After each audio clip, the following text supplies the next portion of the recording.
Next on the list are the SNRIs, and that stands for serotonin norepinephrine reuptake inhibitors. So again, very beautiful names because you can directly relate the mechanism of action. They block serotonin and norepinephrine reuptake.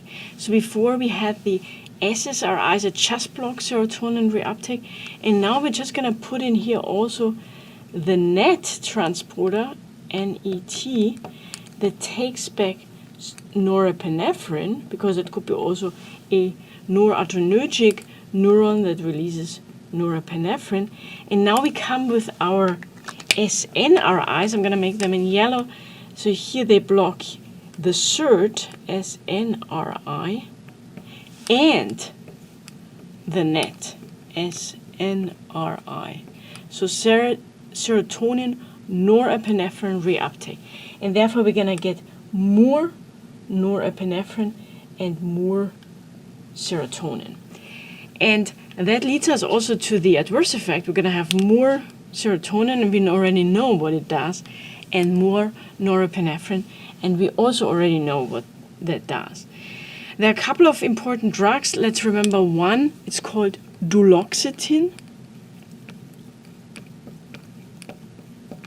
That's going to be our example for SNRIs. And again, adverse effect, pretty predictable.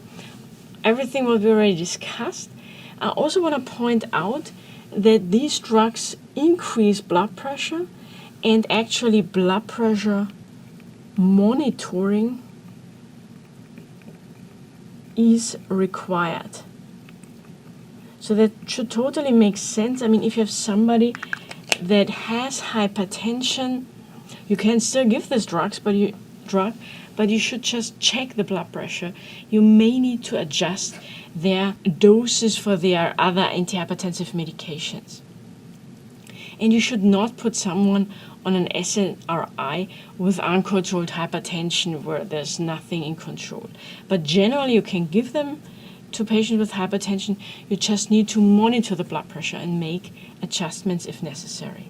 Also, you give usually these drugs in the morning because of the risk of agitation and resulting in insomnia.